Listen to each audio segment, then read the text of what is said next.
Hello, friends. Welcome to the Nexus podcast. I'm your host, James Dice. Each week, I fire questions at the leaders of the smart buildings industry to try to figure out where we're headed and how we can get there faster without all the marketing fluff.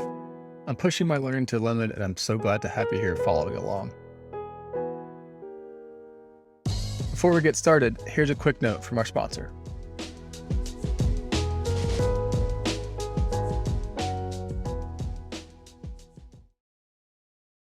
Our first sponsor on the show had to be Montgomery Technologies.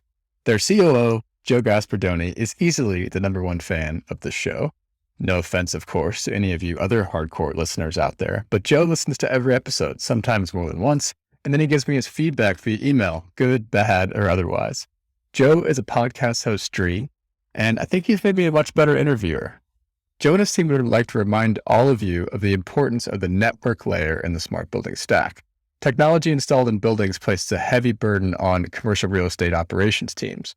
Cybersecurity, change management, road access, data integrity across all the different siloed systems in the building presents a significant challenge. Just knowing where everything is, how it is connected, where it is connected can be too much for thinly staffed corporate IT departments. Their primary function is to oversee the corporate network, not all of these systems in the network. So learn how a converged network fills this gap by clicking the link in the show notes. It shows how a converged network solves for all of the above and is the first step to enabling a smarter building. This episode is a conversation with McGee Young, founder and CEO of WattCarbon. We outline one of the most important journeys I think our industry needs to go on. This transition from energy management to carbon reduction, from lowest cost carbon accounting to highest impact carbon accounting, and from renewables are good to valuing renewables based on location and time of production. Underpinning all of that is the need for a data platform to help calculate, understand, and value carbon and unite the energy consumed in buildings or produced by distributed energy resources with the carbon intensity of the grid at that location and time. And that's what WattCarbon is building. A quick community announcement before we dive in. Now that cohort 5 of our foundations course is launched, I want to make sure everyone knows that we also do private cohorts. So all of you in the industry do onboarding when you hire new people. Think of our foundations course as industry onboarding.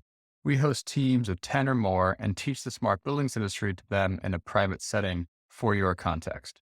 So hit us up to get on our schedule. Without further ado, please enjoy the Nexus podcast with McGee Young. Hey, McGee, welcome to the show. Can you introduce yourself? Thanks, James. Hi, everybody. I'm McGee Young. I'm the founder and CEO of WattCarbon. Yeah, I'd love to hear more about your background. Can you go a little bit deeper? What you study in school, and then take us through from there all the way to today? Yeah, sure. I was actually a political scientist as an undergraduate. As a graduate student, I got a PhD in political science, and then I taught for 10 years at Marquette University in their political science department, where they gave me tenure. And a few months later, I walked into my president's office and said, "I'd like to retire, please." And they looked at me like I was crazy. They said, "I don't think you're old enough for that." So, well, I think I quit. And then I left and came out here to do startups. Amazing. You have to explain this epiphany to me. So how long have you been studying for? And then how long did it take you to decide to quit, and why'd you quit? Well, it was, I graduated from undergrad, not knowing really what I wanted to do. So of course, grad school seemed like a reasonable place to, camp out for a while. Got it. Okay. And then you kind of get wrapped up in it, and, they're like, well, you're going to get your PhD, right? And I'm like, I guess so. And then it's like, well, you got to go get a job now, right? And like, yeah. And then you got to write a book and get tenure, and you just sort of get on that treadmill. But Marquette was a great place to be at, and one of the things I got involved with there was setting up a social entrepreneurship program. Okay. And I started to incorporate that into my classes. I actually started 2 companies while I was a professor, and so I was way more interested in doing that part of my job than doing the actual professor part of my job. And so once I had kind of gotten through the milestone of getting tenure, there was nothing really left to kind of prove academically. And so I felt like it just made sense to go do the thing that I was really excited about doing. And so I had an unprofitable software startup, and I thought it makes total sense for me to relocate my family to the Bay Area to try to pursue this in a place twice as expensive. And of course that didn't work.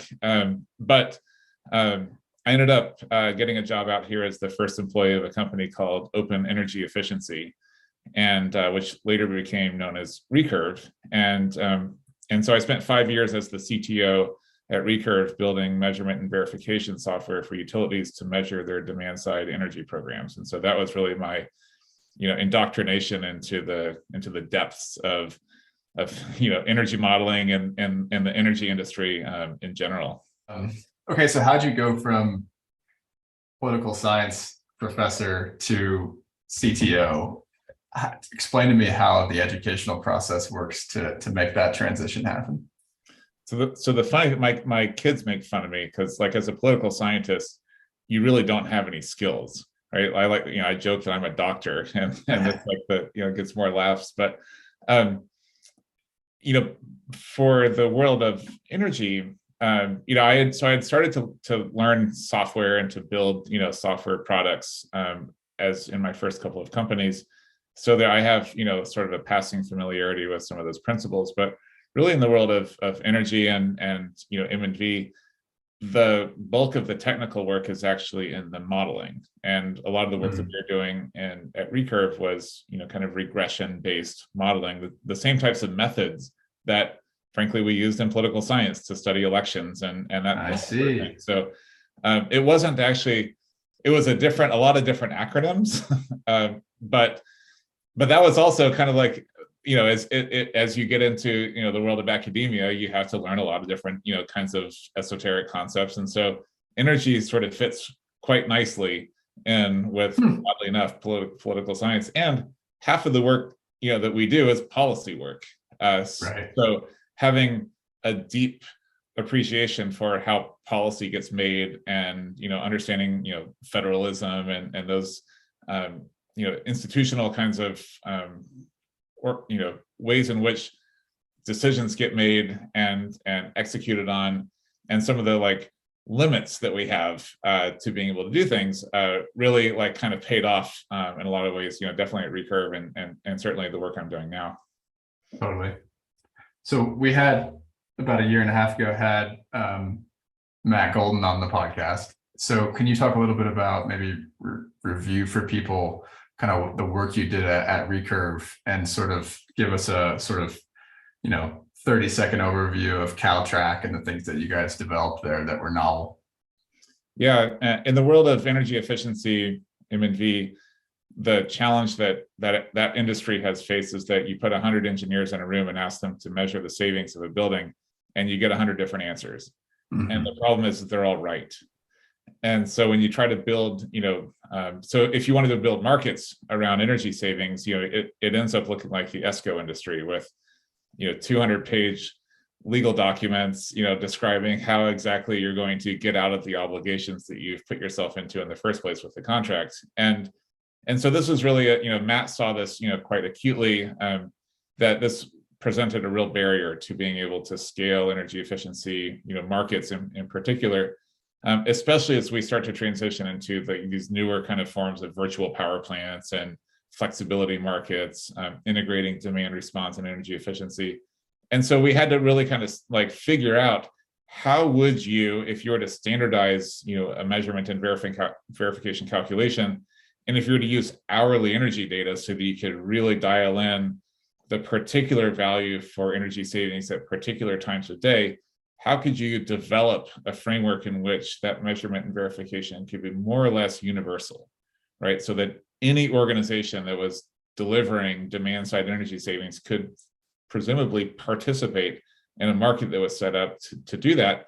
And it took us, 5 years of kind of in stages, right? We did CalTrack 1.0, which established methods for using meter data for, daily and monthly,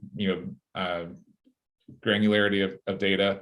Then CalTrack 2.0, which really homed in on the hourly methodology. Mm-hmm. And then, we kind of didn't really call it Caltrack 3.0, but the last kind of big lift was post-COVID. How do you create comparison groups that would allow you to account for major disruptions, like the world shuts down and everybody's energy use is a lot different. How I can't really do like a pre-post anymore. I have to do more of a broader comparative methodology.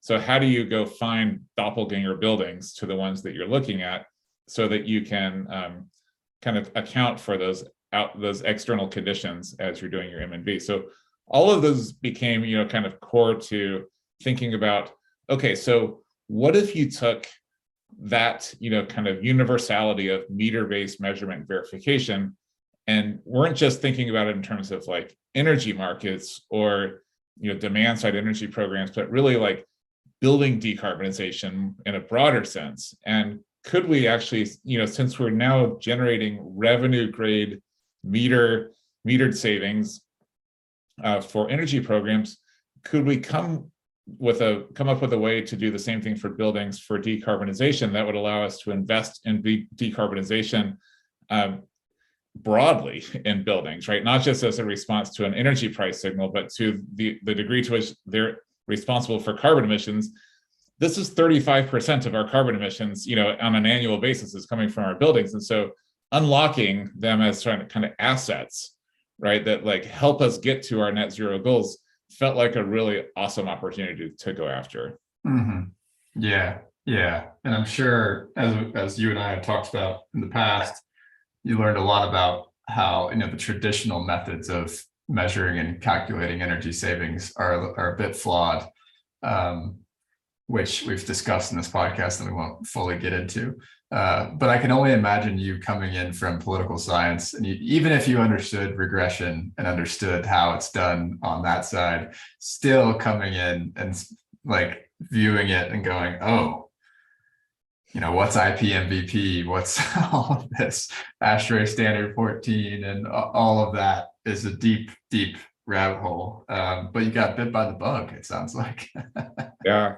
I mean, here's the thing is like, I think there's a lot of people have really tried hard to think about how to measure energy savings, right? There's sort of this sort of like bad rap, that like, well, all these people do it differently, but it's not because they're acting in bad faith. It's because these are hard problems. There's no right answer, right? There's the counterfactual is just, a sort of a hypothetical of like what would have happened. And there's a lot of different, considerations that you might, bring to the table. And as you look at a lot of different ways that, a lot of different methodologies, evaluation methodologies that are used, it's really easy to pick apart flaws in a particular, study or a particular approach. And some of the flaws are kind of, you can point to specific methodological choices. Others are the time lag that you get between, when a project happens and when we get around to evaluating it. But I think as a profession, there's been, just a lot of really good, thoughtful work that's gone in. And as we approach this question of measuring carbon emissions from buildings, meter data is actually not always the best way to do this. When we look at, for example, putting in a heat pump versus, another natural gas furnace, you may not actually want to use whole building meter data to assess the impact of the heat pump vis-a-vis the gas furnace. And so some of the IPMVP family, option B, option D, might actually be a better way of assessing the particular impacts of a particular type of, or if you think about like plugging in your car, right? Is whole building meter data really the best way to kind of tease out the carbon impacts of an electric vehicle? Maybe not, right? And so I think we shouldn't be biased or have blinders on about like there's only one right way to do things. Actually, like really appreciating the nuance and all of the different kinds of contributions to this work that the industry has developed so far, give us the resources that we need today to actually be really thoughtful about calculating the decarbonization impacts of different kinds of projects. Totally. That was very diplomatic. Thank you. So you were at Recurve. Can you talk about why'd you jump ship to go to start WattCarbon? What's the problem you sort of set out to solve? Yeah, so once we had gotten, Recurve is doing great, by the way, and it's a company that's solving some really important problems on the for utilities who are trying to deploy demand side energy programs in a scalable way. And once I left, and I was kind of had time on my hands to think about things. I kept getting riled up about. I would read these stories about California's cap and trade system, where we've kind of established this like license to pollute for the utilities and the oil companies and the big industries in California, and that cap kind of comes down every year, and if you exceed the cap, you have to go buy offsets in the carbon market, which turn out to be trees and a forest somewhere for the most part. And ProPublica did this really interesting study of what were being purchased for offsets and how they were being calculated. And it turned out that, and this is like kind of like the funny part, is that they're mostly using deemed savings to measure the carbon impacts from the offsets that were purchased. So they would divide up California into climate zones, and they say if your trees are in this climate zone, you get this amount of credit for it. Okay. Just like a deemed savings program for a utility program, and that we had been fighting against. I was like, so what ProPublica realized is that all of the carbon offsets were coming at the very edge of the climate zone, where the least amount of trees were for that particular, that zone. And so they were gaming the system. And Can then you explain real quick what deemed savings was? So deemed savings are typical of a utility program where you install, say, like a thermostat or some lights, and they don't bother measuring the impact of those savings. They just give it a number, and they say, well, all thermostats are worth X amount. Yeah, this isn't true, right? And so it leads people to game the system to and do the least amount of work possible to get the biggest benefit, which is kind of human nature. And so the same thing is happening with trees, that we were kind of claiming these carbon offsets in these very narrow slivers of the zone where there like literally weren't any trees in some cases, and then in other places they were burning down in forest fires. And so we had said, well, for the next 100 years, we won't cut down these trees. And so that justifies the emissions from last year. We take 1 year's worth of emissions and spreading them out over the next 100 years. And then we're burning down, and then the trees were burning down. We still had the emissions. And so we didn't have to go buy a new set of trees. We just said like, oh, well, I guess that didn't work. And I was like, and then, so simultaneously, I had this thought where like, well, I had been doing this work on my house, and I had put in solar panels, a heat pump, a battery, I had my EV, and I wondered to myself, how am I doing? Like I think that my carbon emissions are probably pretty good, but how would I know if that were the case or not? And I started to dig into that, and it turned out to be like not an easy question to answer. So what do you use to answer that?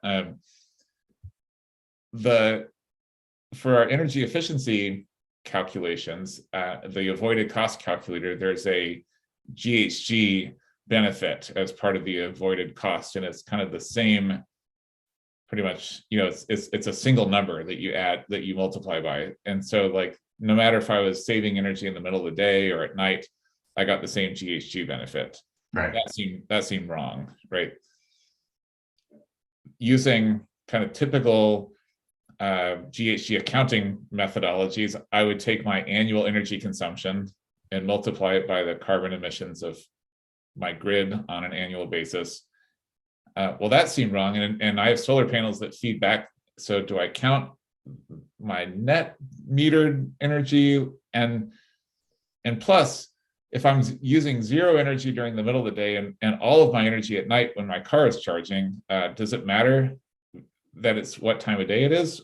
And nobody could really answer any of these questions. And so we started putting the pieces of the puzzle together, right? Like there's you can get the hourly carbon intensity of the grid in California, which by the way is another, kind of like, oh wait, I can't go to my PG&E bill for this. MCE doesn't tell me, what my emissions are. They tell me I'm 100% clean energy because I signed up for the deep green. It turns out that's a lie also. They just buy RECs from solar and wind farms. They don't actually match it up to my actual consumption. So I'm not really 100% clean in any like true sense of that word, only on an annual basis. So as we started looking at this at an hour by hour basis, I realized that my own carbon emission footprint was double what it really should have been. Because, from an annual basis, I look pretty good, but I'm charging my car at night. And my solar panels, when they feed back into the grid, are feeding back into an already pretty clean grid. So how should I even think about my own emissions, much less how to reduce them? And then when I reduced them, I thought, oh my gosh, it's going to cost me almost $2,000 per ton of carbon that I saved by shifting my electricity use from nighttime when it's cheap to daytime when it's clean. That seems really backwards, first of all, and highly inefficient, right? Couldn't there be a better way for us to reduce carbon emissions by tackling like the low-hanging fruit? And so that became kind of our thinking at WattCarbon, is like, first of all, I need better information to be able to actually make decisions about my carbon emissions. I need to know how to make these decisions, how to calculate my carbon emissions, and then what should I do? What are the best possible ways to reduce my emissions without spending ridiculous amounts of money to make very, little progress? And so I think that became kind of like the formative thinking behind the company. Got it. Yeah, I really enjoyed when a year ago, when you launched, you wrote this, like, here's what we're out to do. The way you phrased it then was the measurement of carbon and carbon savings is going to be critical to our future. And it got me thinking back then, and then, it's been fun working with you as an advisor recently, but we're in these, like, the middle of these transitions, I feel like, in the industry. And the way that you phrased it back then was, we're transitioning from energy management to carbon. So my entire career has been energy management, right? And there's a new paradigm that we're shifting towards with carbon. There's a paradigm that I'm just like starting to understand, which is low cost accounting to high impact accounting, which is what you said in the post back then, which I want to unpack. And then this also transition, third one, which you talked about just now with the RECs, is that the value of renewable energy is location and time dependent. So we can't just, throw solar panels where they're not necessarily needed.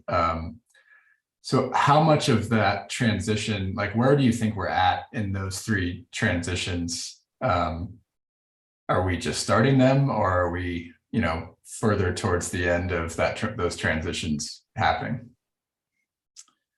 As far as, I hope that we're just starting them. I think so too. Because if we're getting towards the end, the future is pretty bleak. So we've got a long way to go, I think, on all three fronts.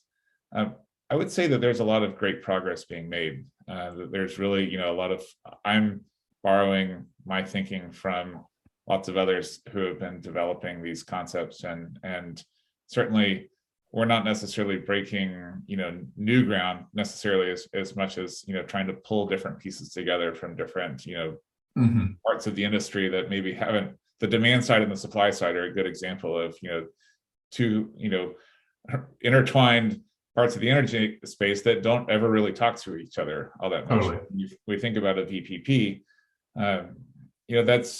it's hard for supply side energy folks to like even take that seriously, even as much as demand response has proven pivotal time and again, as it's, under FERC 2222, it's considered a resource just like any other supply side resource.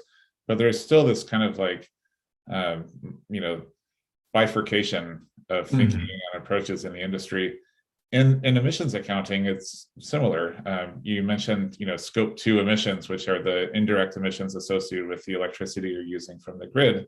Those are largely they're not considered offsets, but as a corporation that's trying to reduce its scope 2 emissions will almost entirely buy renewable energy certificates, RECs, to lower its scope 2 emissions, exposure.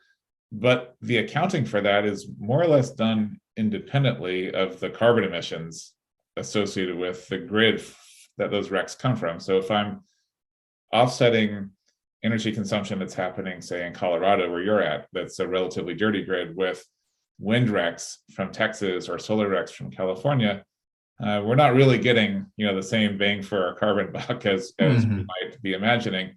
Also the time of day, right? So if I offset 100% of my energy use entirely with solar RECs, all of my nighttime energy use that's coming from gas and coal, baseload, isn't really being accounted for with that renewable energy purchase. So my carbon emissions are not actually zeroing out. I think there's some really good work that's being done on the 24/7 carbon-free energy front right now that's trying to address that.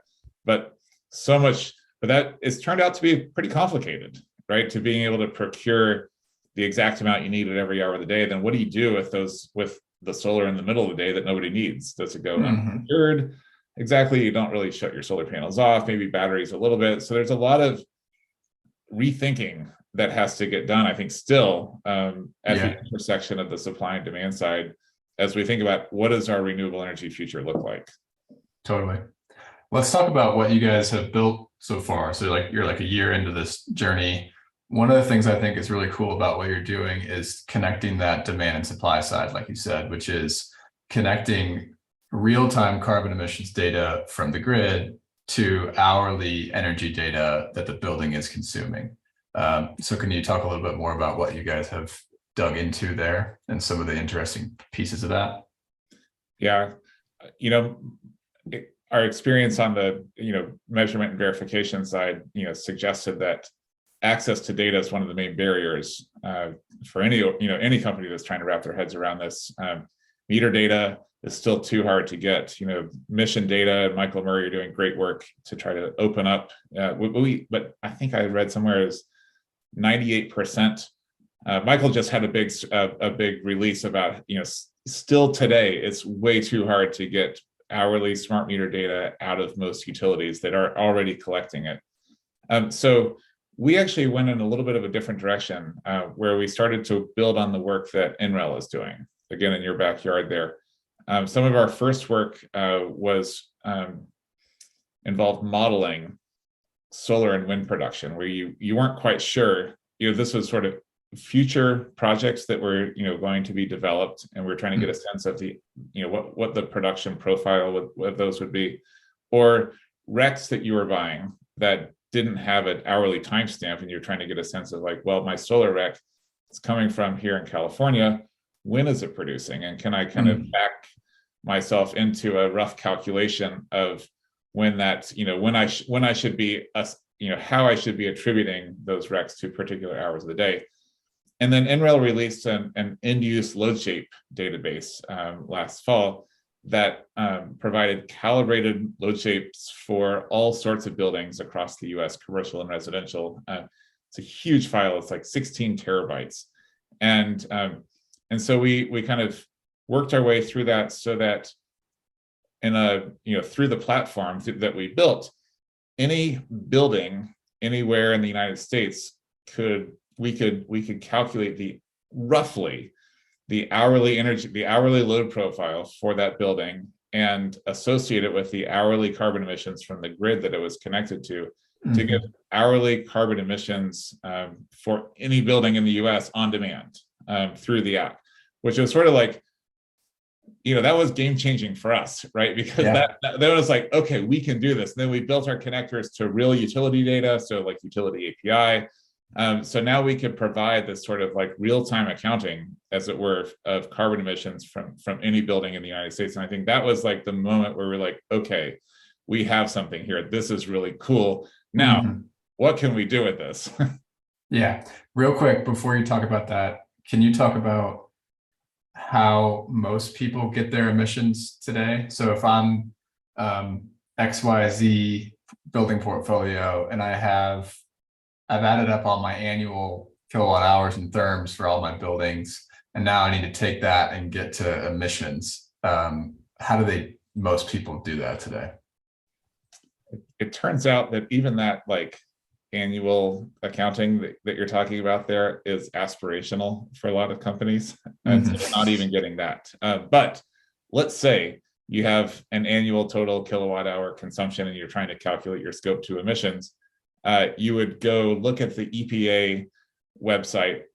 They've got a data file that's called eGrid, and eGrid will tell you, here's the annual emissions factor for this, for this grid that your building is drawing its energy from. And so you would multiply that annual number by your annual consumption number, which is mostly fine if you're in a place like Seattle that's got 100% hydro. And so, or a place like Kentucky that's 100% coal. But if you live in California, where the carbon emissions intensity of the grid is going to fluctuate quite a bit over the course of a day, when you're using your electricity during the course of the day really can impact your carbon footprint, as it were, in a pretty significant way. There's been some research to suggest that even upwards of a 30% difference for an annual average versus hourly. And so the companies that are doing this now are kind of stuck in this like not very helpful annual kind of construct, but the getting from that to hourly is like a bit of a leap. And so there's like this, kind of like bifurcation now between, are you doing it the annual average way, or are you doing it in a more kind of authentic way at the hourly level? Yeah, I was just at a conference last week where a software company was sort of bragging about the development they've done, where they've added on all their dashboards and all their metrics. They now have carbon metrics, and I was just thinking, like, wonder how that's being calculated. But one of the things that kind of turned the light bulb on for me is my water heater project, which I think listeners of the podcast will have heard a lot about. The short answer about my project is that it's not done yet. And it's because I, kind of used your guys' tool when you released it and realized how dirty my grid is locally, and realized that, hey, like, it's actually in the near term not really that helpful for me to, convert my water heater from natural gas to electric. I don't need to rush this. I can probably just run to fail. And in the meantime, this is a decision that I made. In the meantime, the heat pump technology is improving. They actually just came out with a 120 volt Rheem hot water heater. So like I'm kind of watching the space progress as I kind of wait out my project. And I'm just basically told my wife, hey, it's actually not great emissions wise for us to do this right now. It's helpful a little bit, but it's not really that high of an impact. I'm going to let the water heater run to fail. And as long as it doesn't leak when it fails, my wife's okay with us not having hot water for a few days. But yeah, I use your guys' tool to say, okay, it just gave me some insight into, okay, what's going to happen when I switch this load from gas to electric. Yeah. So that's super helpful. And you might, consider putting solar panels. Yeah. Have them already, because the Colorado grid is still so coal reliant.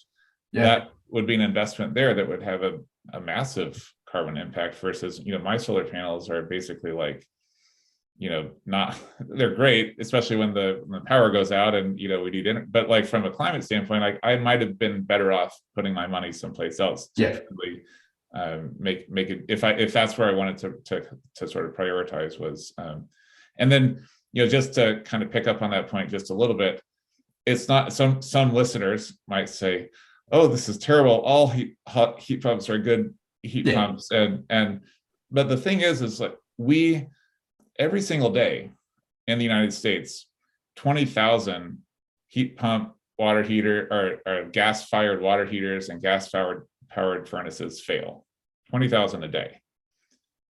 And almost all of them are replaced with more gas-powered versions of that. And so that's the problem to be solved, right? Because they're going to lock in 20 more years of CO2 emissions if they're replaced with it. And so I think our thinking on this is like, let's go make sure that as these units are failing, they're being upgraded at that point with the electric, even if the grid's still dirty, kind of where they are, we can kind of forecast out, especially because of the IRA work, we're going to get a lot more renewables on the grid. It's an appreciating asset in that sense. And so we definitely need to be swapping them out for the electric versions today if they're at failure point. Yeah, I think that's one of the most important concepts in decarbonization right now is committed emissions. Like what is going to happen from the replacement decisions that we make tomorrow? You know what I mean? Yep. Okay, another piece that I think is cool about what you guys have been doing is the kind of, and you're going to have to describe this a little bit more, but can you go deeper into how you get to scope 2 emissions from a kilowatt hour used at a certain hour in a building? Because I think this is really important for sort of unpacking what we're about to unpack next, which is RECs and offsets and kind of where we go from here. Can you talk about kind of the technical work that you guys have done there? Yeah, so it's both, deceptively hard and deceptively simple at the same time to do scope 2, which is, partly why here's the tricky thing with scope 2 is that there's 2 different types of scope 2 emissions. There's your scope 2 locational and scope 2 market. So scope 2 locational should simply be your energy use multiplied by the carbon intensity of the grid that you're connected to. And so again, we talked about that on an annual basis versus an hourly basis. And then scope 2 market takes into account the contracted energy that the energy that you've contracted for. So if I buy a REC or I've committed to a PPA, or even if I opt for a green energy tariff within my utility, I can report that contracted electricity I can subtract it from my total electricity that I consume so that my scope 2 emissions only reflect the difference between my total consumption and what I've contracted for from these other instruments. It's confusing when you look at, I'm not really taking into account the time of day or the location necessarily of what those contracted instruments, right? So if I'm buying 100% solar, I'm not really actually offsetting all of my electricity consumption, and so it doesn't really take into account the actual carbon. It's, again, some of this stuff represents like a good faith effort at the time in which these protocols were drafted. Given the state of our technology, of our data infrastructure, we just didn't have the capability. Now we're here in 2022.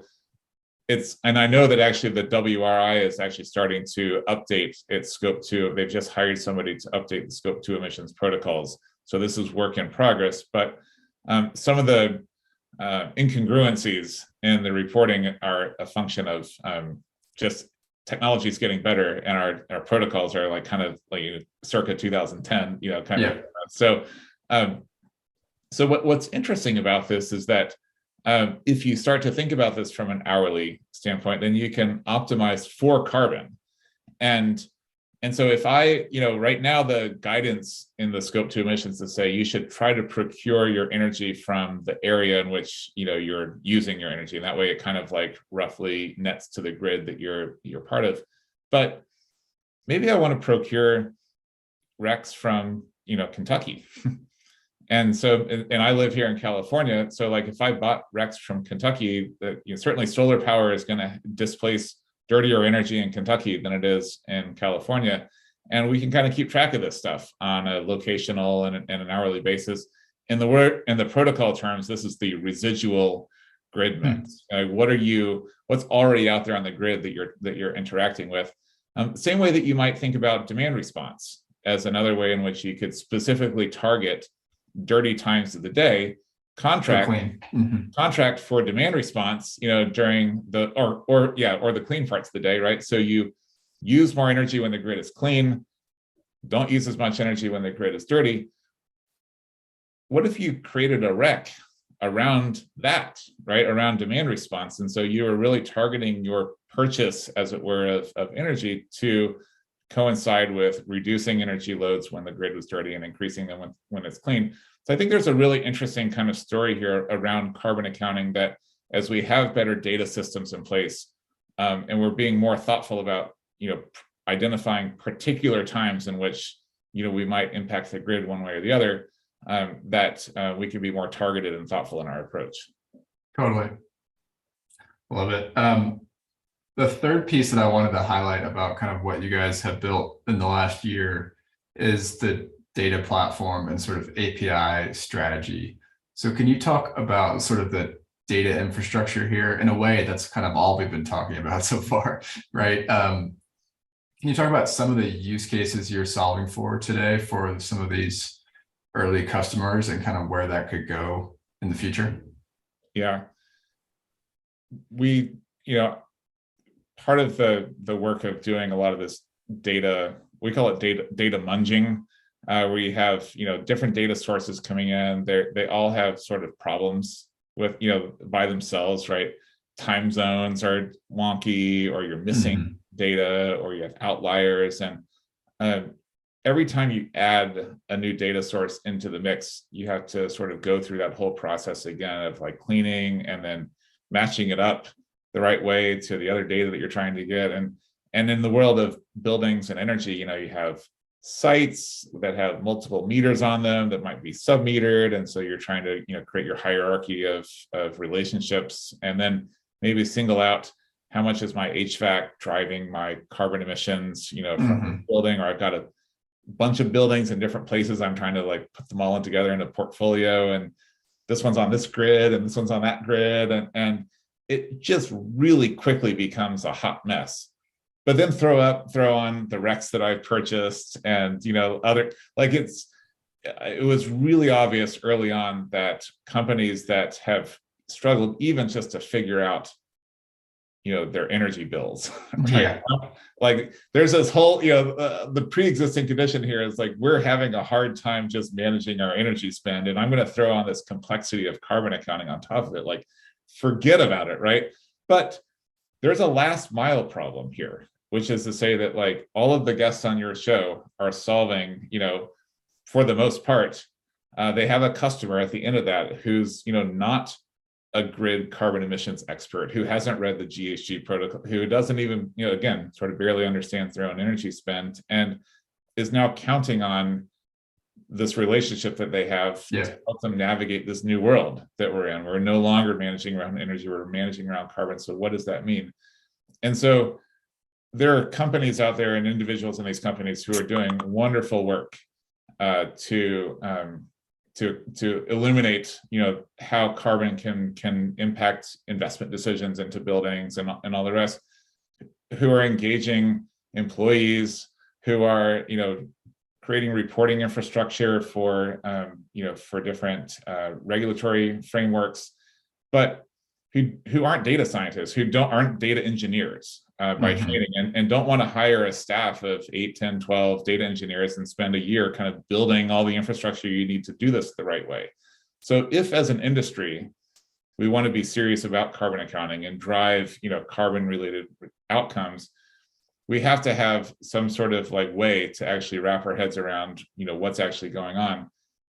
Creating an API around that, which is really just kind of pulling together a bunch of other APIs, but solving for all those kind of complicated data issues that always arise and slow down these initiatives, so that out the gate you can provide carbon reporting to your clients. Out the gate, you've got a new startup up and you're doing, we've got a company that's doing employee engagement, so that when they do emissions reductions at home, then the company rewards them for that, and the company can kind of claim some of those emission credits for themselves, but like they need the data underneath all that to make that work, right? And so they can just build on our API, and we're building on Singularity's API and Utility API and all these other kind of formative foundational pieces of our industry to be able to unify carbon accounting in a way that makes it accessible to all those other companies that are doing this good work.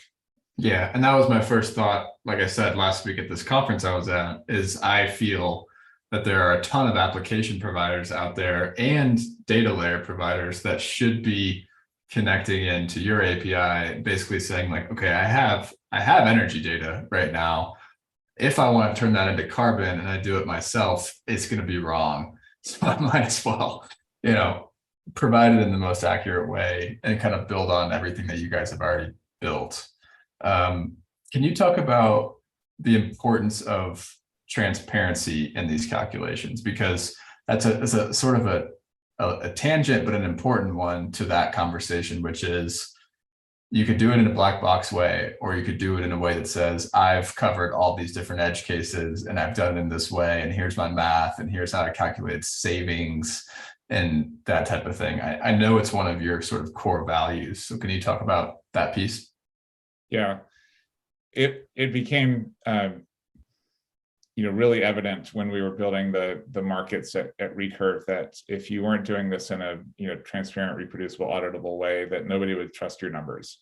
And because there's no right answer, right? So the question just became like how did you get to the number? And can we all agree that it may not be perfect in all cases, but at least we know how you got it?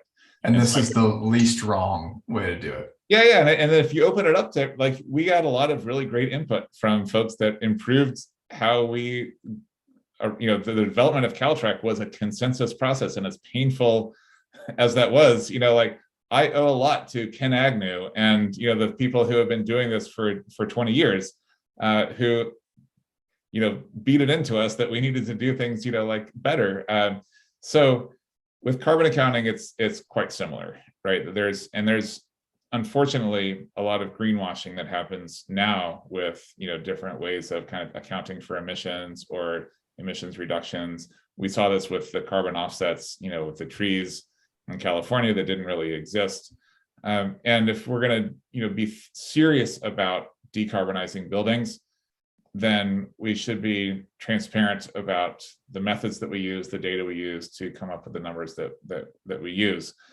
And so this goes, up and down the full stack. So the first thing that I did when I started to work on this was I called up my friend Julie Goodman, who's the executive director of LF Energy, which is the Linux Foundation's energy division. And I said, Julie, I'm really interested in this, carbon accounting work that's emerging and its intersection with energy, but there's a lot of different claims that are being made around emissions. Most of it is like, and this is equal to 1,000 trees. And it sort of like rings hollow, like when say, like, okay. And so we actually put together a working group. It's called the Carbon Data Specification Consortium that it brought together, Google and Microsoft and some of the software companies, some of the rec companies, both in Europe and the United States, to actually work on a set of standards that we could use for the underlying emissions data from the grid, so that we could all be talking about the same thing when we talked about this is what we mean when we say X, Y, and Z, emissions. But that goes all the way up the stack. So if I'm going to be using that data, using building data, creating a counterfactual to establish, a savings benchmark for a project that's been done, all of that really needs to be done with an eye towards transparency, replicability, auditability, so that it can have the credibility it needs to be used, to actually make decisions around optimizing for carbon. Let's pause here for one more quick word from our sponsor, and then we'll get back to the show. And now a quick note from our sponsor, Inverid Systems. We've discussed this a few times on this show in the past. Improving indoor air quality with optimized ventilation and air cleaning doesn't need to conflict with building decarbonization and climate resiliency goals. To show you why that's true, Inverid Systems and a group of other IAQ and energy experts put together a new white paper called How to Achieve Sustainable Indoor Air Quality. Check the link in the show notes to learn how a 4-step clean first approach can be used to design and operate low energy but high IAQ climate resilient buildings of the future. So yeah, I totally agree. Let's switch gears a little bit and talk about kind of this new direction. I'd say new direction is really what you're building on top of the data platform. So it sounds like the API is able to be used by anyone that wants to sort of piggyback on the work you guys have done, but you're also headed towards building this marketplace. Can you talk about kind of why you feel like a marketplace is needed and kind of the thinking behind that? Yeah. Plant heat pumps, not trees. Okay. Expand. Uh, I mean, this kind of goes back to the origin story, right? Like we're spending billions of dollars a year on nature-based offsets, and a lot of those are really great projects that do, you know, some amazing work. Really novel technologies being developed to capture carbon and put it into concrete, or to you know, take corn cobs and turn them into oil and pump it down into the ground. And frankly, like, not cutting down trees is a pretty good plan for us, but it's not really the root of the problem. The problem isn't that we've cut down too many trees, is that we're continuing to emit, you know, millions and billions of tons of CO2 every year. And unless we stop doing that, we can't plant enough trees to to get us out of the problem. And so we have to decarbonize buildings. That's, you know, 35%, give or take, of our emissions. But going back to your heat pump, your hot water heater, 20,000 times a day, the guy shows up at your door when your water heater breaks or your furnace breaks and brings the natural gas version with him. Yeah, that's what he's got in the truck. And you, as the like thoughtful, you know, you're going to push back and say, no, I want the you know, the electric version. And he's going to say, no, you don't want that. You know, it like breaks down or like whatever, because it's a pain in the butt to install. And it's, you know, the profit margin goes way down. He's got to train his guys on how to do this. There's so many barriers to actually doing the environmentally correct thing. And the only way that we have to justify it right now is either our conscience or the bill savings. And the bill savings aren't really there for the most part. And like, not in my case. Yeah. And our conscience is good, but it's like doesn't scale. Yeah.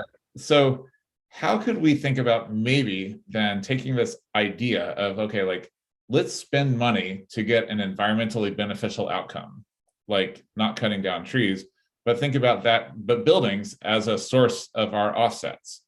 So could I buy the environmental benefits of putting in an electric, you know, heat pump ahead of time, so that when the guy came to your door, he said, James, I got this great deal on this, you know, high efficiency heat pump water heater, and it's not going to cost you anything out of pocket. And, you know, and it's great for you and your family. And, you know, and you're like, oh my gosh, this is so great, because your plumber is getting paid on the back end for the environmental benefits associated with the project that he has now sold you, right? And if we could do that at scale, if we could invest in buildings for their decarbonization potential and use the offset money that's now going to fund, you know, tree preservation instead to fund building decarbonization, we can both achieve the principles of offsets in the first place, which is to kind of keep us in balance, but also be driving permanent and actually transformative decarbonization projects in our buildings and homes. I love this. I want that plumber to show up in my house like tomorrow. I'd love that. Let's do this. Let's build this thing. Connect that vision of my house and my future plumber, connect that to, say, the biggest REITs in the industry, in the office industry or whatever. Connect that to those guys who are out there buying extremely cheap offsets today. And maybe they have a future goal in the future of being, you know, not buying any offsets, being totally net zero at some point in the future. So they're looking at this, you know, portfolio and saying, we have to get to this future point. How can this idea sort of help them along their roadmap? I think there's just an amazing potential here. So first of all, if I'm a, you know, property owner of any sort, I think about my own house, it's going to cost me $1,800 a ton of CO2 to kind of reduce my carbon footprint. I'd much rather go, you know, instead of that, spend, you know, say $200 a ton to help fund heat pump projects, you know, in Fresno, say, right? So there's already sort of an allocation of resources here that we can be a lot more thoughtful about. And if I'm buying, carbon offsets that are, maybe like really cheap right now, maybe that's a sign that you're not really, moving the needle, that this is greenwashing and not really the where you want, do you want to end up on John Oliver is the question that a lot of carbon offset buyers are asking themselves right now. But what's I think is really exciting about this, of all of the things that I think kind of for a REIT to think about, what if we started to think about these investments into buildings themselves as PPAs? Like we would buy a PPA for, a big solar facility, but distribute them. And so I'm buying the cash flow of your heat pump project, for example. You're going to pay me back over the next, 5 or 10 years or so for the cost of that. But in exchange for that, you also I own the environmental rights to that project. And so now the offset, as it were, comes with the cash flow associated with the heat pump project that we just financed. And what if we remade the capital stack for buildings around the impact on carbon emissions that projects would have in those buildings? So I could make a fortune as a REIT decarbonizing buildings. This is a world that I want to live in, right? Where now we have opened up, unlocked new pathways to allocate capital that result in fundamentally transformative environmental improvements based in the built environment. That's where we see kind of the big opportunity for like institutional investors to think about, how do I make money and at the same time decarbonize the buildings that I'm both responsible for directly, as well as potentially in my community that could use those extra resources being invested in them. So a REIT could eventually say, I'm going to allocate this money to decarbonize my own buildings and then reap the rewards financially of that. Or they could say, I'm going to take that money and find it a higher impact home elsewhere that decarbonizes other people's buildings. Mm-hmm. And what you want to build is the marketplace where those decisions and those transactions can be made. Precisely. So I think one piece of this that I'd like to get your take on is going back to John Oliver, where it's kind of, I think people, maybe a couple of years ago, we're saying, we're just going to go buy offsets and we're going to be carbon neutral. And I think that it's gotten to a point, even before John Oliver's special, which we'll link to in the show notes. Even before that was published, obviously people in our industry had soured on offsets. It's kind of viewed as like a transition that I'm going to put in my marketing materials until I can get a better idea about what to do in the future. So I think people agree, like, they're probably not good, but like, how in your mind can we make them good in this future vision that you have? I think about, I was on the phone with a company that's managing some buildings that have highly sensitive materials in them, and they don't really want to mess around today with today's technology, with other ways of keeping that building cool, of keeping the air circulating, because of the sensitivity of the materials inside that building. Mm-hmm. Now we can quantify exactly the environmental impacts of that choice that we're making, right? On keeping, and it may be worth it, right? It may be worth burning natural gas or whatever to keep the stuff that's in that building from, approaching the environment or whatever it is that it might be.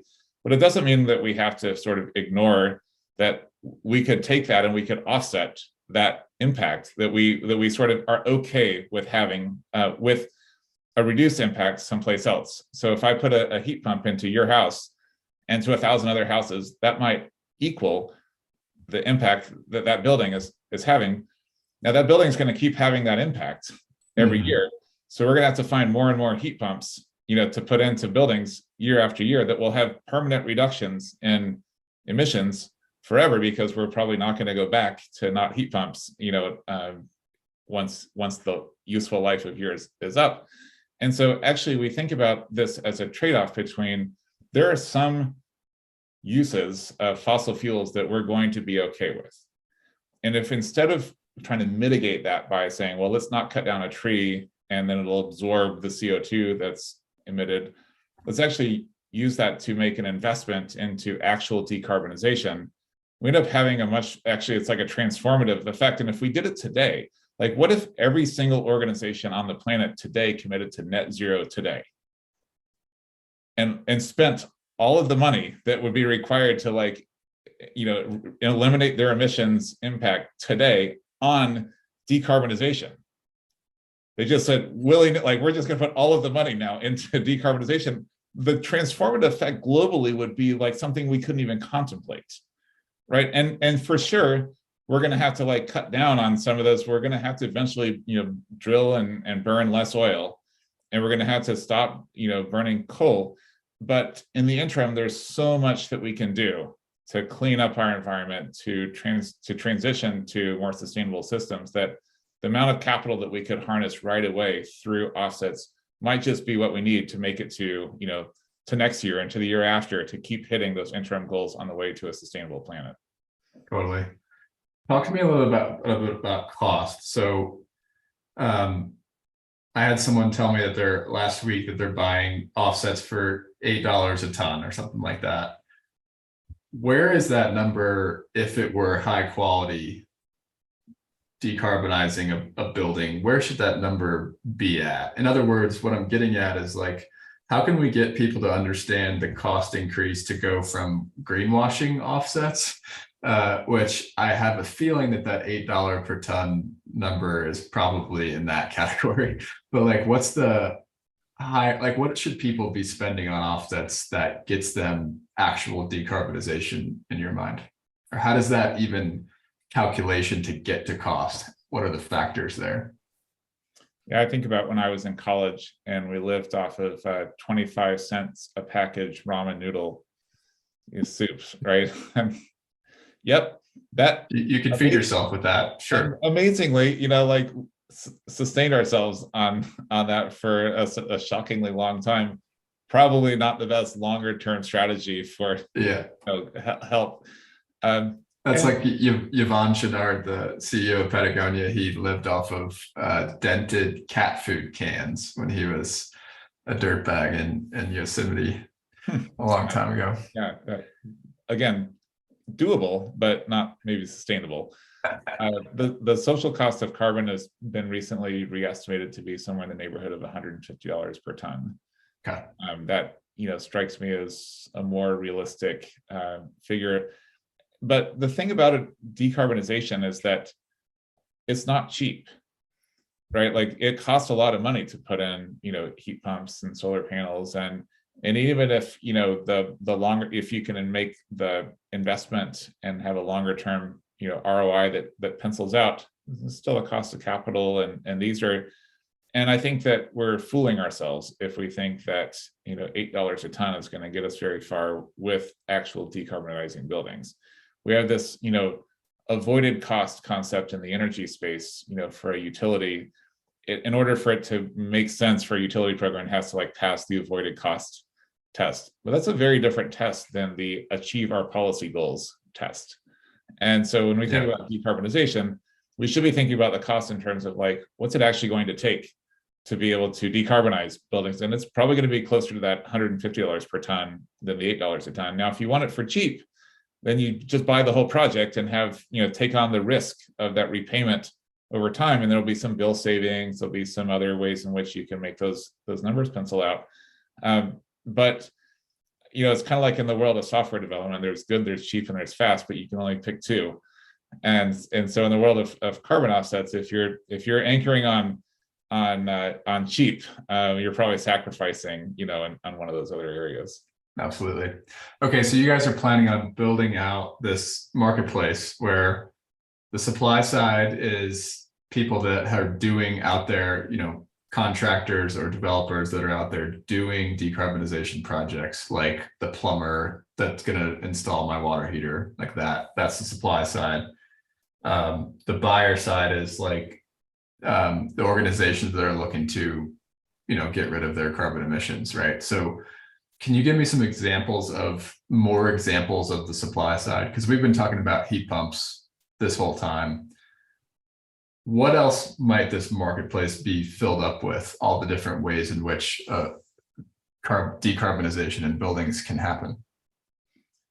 One of my kind of motivators for thinking about this was I saw this incredible transition in the marketing materials of all of the companies that show up at like RE Plus, or the other like energy companies that have now rebranded to become decarbonization companies. Mm-hmm. Yeah. And I was sort of like annoyed by it at first because it felt like just opportunism, like they're doing the same thing they did last year, but now it's called decarbonization. But the reality is that they are decarbonizing buildings. The work that we've been doing for 20 years is the right work to be doing. We just don't have a metric to measure ourselves against and a way to value that work. And so, there's an important aspect of this in the world of offsets. The term is additionality, and what offset purchases get dinged for. And where in the world of energy, this happens with RECs a lot, is that you have a REC is generated every time a megawatt hour of energy is produced, but that say the solar farm that it's coming from might have been built 10 years ago. Mm-hmm. If you buy a REC from a solar farm that was built 10 years ago, like really how much of an impact are you having? Right. So additionality requires us to raise the bar a little bit and to say, we're going to be funding projects that haven't happened yet. And we're going to be using the funding specifically to turn buyers or turn the end customer from a no to a yes, right? Or they wouldn't have done the environmentally good thing before, but now there's the offset there to kind of juice the pot a little bit. And so now we're going to get to yes. And so you do that through a contractor whose job it is to get you to say yes at the lowest possible and keep as much money in his pocket for himself as he possibly can. By their very, nothing wrong with it, right? Like this is actually like a good thing, because that means that the offset dollars go to build that contractor's business as much as it does to support projects that would have happened anyway, right? If he came to your house, none of that rebate money would actually go to you, because you look around and see all the books on your walls and you're like, you're just going to pay full freight for this because I know you're going to do it anyway. I'm not passing the savings on to you. Exactly. Whereas, your neighbor, takes a look at the big truck in the driveway and the American flag or whatever, and goes, I'm going to need to actually, kind of entice you with some extra, the Barry Goldwater sticker on the bumper. And so that's the way in which, we want to make sure the market doesn't just reinforce decisions that were already going to be made, right? We're not just subsidizing the rich, as it were. In fact, we're targeting those really hard to reach customers who need that extra incentive through their contractors. But then use your imagination a little, and you have, solar contractors going out and putting solar panels on homes. Heat pumps, electrification generally is a really great, but energy efficiency also, delivers carbon savings.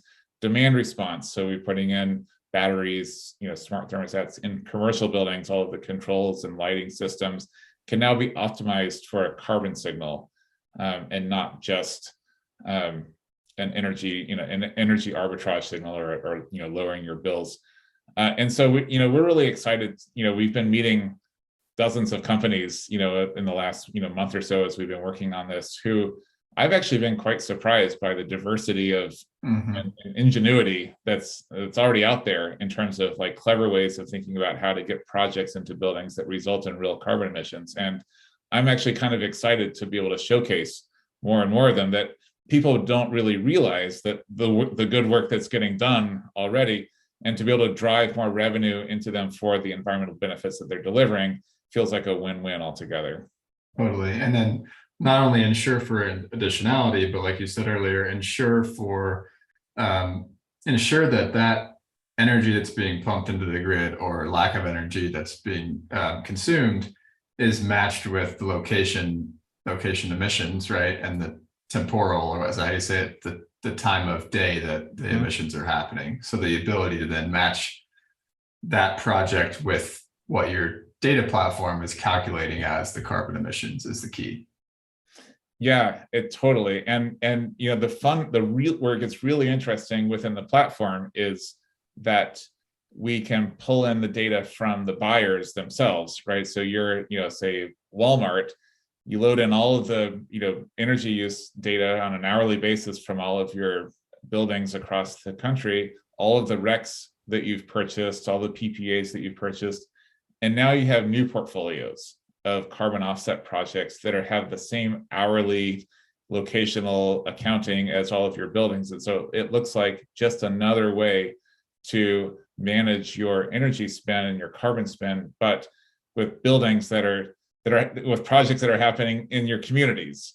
And it's a little bit of a different story to tell as an organization about not only do we care about our own emissions, our own footprint, but we're really deeply invested in, our communities and the health and well-being. And honestly, as energy prices continue to increase, there's a financial component to this. There's a lot of the companies, that we talk to on the buy side, we're talking to their ESG group. And we tend to focus a lot on the E, the environment, which we're synonymous with energy in a lot of ways. But the S is actually like present, in a lot of these conversations. And we think about, as energy prices go up, people like you and me, James, we're going to put in our solar panels, we're going to optimize, we're going to have the wherewithal to be able to lower our bills. There are quite a few, renters, low-income households in general, who are going to be left behind and who are going to be, facing higher and higher bills, and increasingly difficult to try to transition because of the overall scarcity of, it's going to be hard to get a contractor. I have a hard time getting a contractor to show up to my house, and I pay full freight, and I, know what I'm doing, and a modern house, like to get access, into some of those other communities is really going to be a challenge. And so companies that have a strong, E and S, a social dimension to the thinking, they're thinking around buying offsets, I think are going to be really well positioned to be able to tell a powerful story about how those offsets they're purchasing from their community are having multiple sets of effects, positive effects from those investments. Love it. So you build out the data platform, you're headed towards building out this marketplace. Talk to me about 10 years from now, where the company is going to be as you look forward.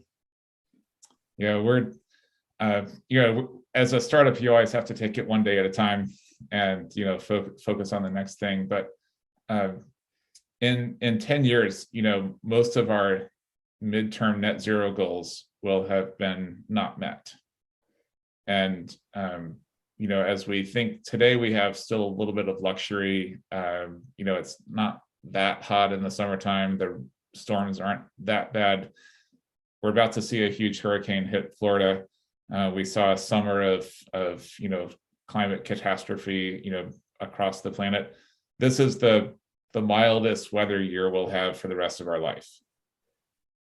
So in 10 years, it's going to be, all that more critical that we're able to really smartly deliver decarbonization solutions, not just in the United States, but globally.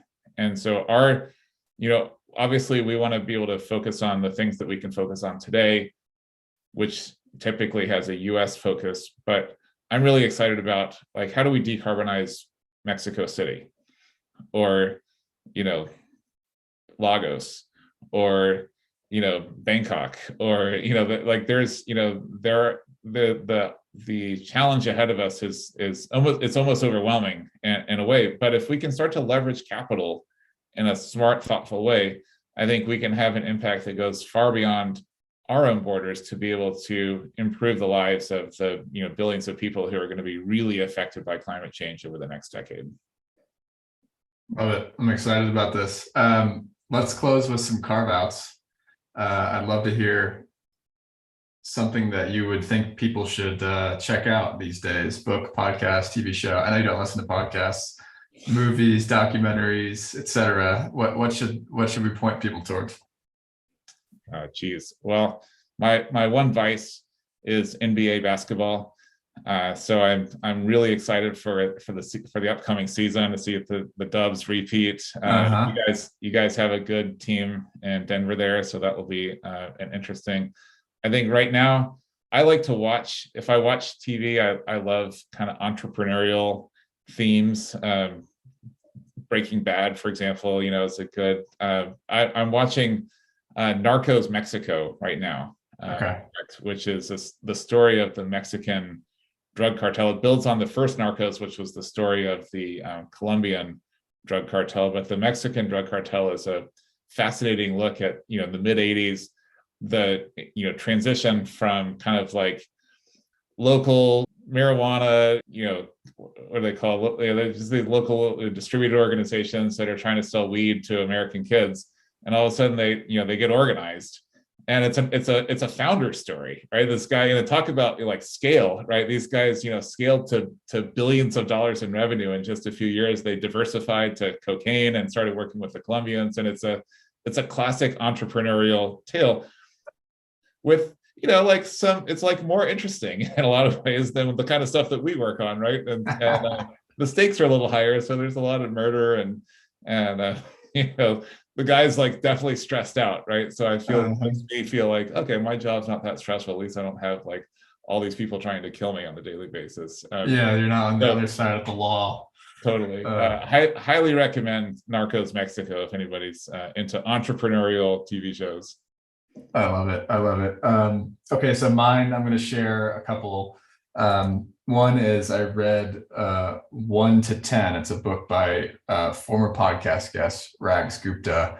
The premise is, one of my favorite books is 0 to 1, written by Peter Thiel. You've probably read it as well. But Rags took it and said, okay, well, what if you're at 1? You have customers, you have product market fit. Like, how do you get to 10? And he's done it a couple times, and it was just fun to read it. I read it on the plane to Boston last week, and then I had dinner with Rags when I got there. So it was like this amazing kind of full circle moment for me as the founder of this fun community. Another one is you probably would enjoy this book, which is why I wanted to share it with you. I read it over the weekend. It's called Training for the Uphill Athlete. And when they say uphill athlete, they're talking about cyclists like you, trail runners like me, ski mountaineers, like anybody that does a lot with their quads to gain elevation, basically. And it's just like a deep dive into the biochemistry on how our muscles use energy and how to like build and maintain and sustain endurance. And I found it fascinating. I couldn't put it down all week, and I like have a new sort of roadmap for my running after reading it. So if anyone's like me that likes to nerd out on that kind of thing, definitely check that out. Well, thanks, McGee. I'd love to dive into this. You've taught me a lot with sort of understanding what you're building. I'm so glad to share it with everybody else. Yeah, thanks for having me on. It's real fun, and even though I don't listen to your show, I read the transcripts. So I'm a big fan of the transcripts of your shows. Well, we'll have to do a better job of editing them for you. And I know that I don't know very many people that just listen to the transcripts. So if that's you out there, listeners, I guess that would be hard for them to hear this. If someone's reading this on the transcript, they've gotten to the end of the transcript and they're still with us, this is for you. This is for you, yeah. But let me know, because we could probably spend more time cleaning them up, because machine learning is not 100% accurate at this point yet.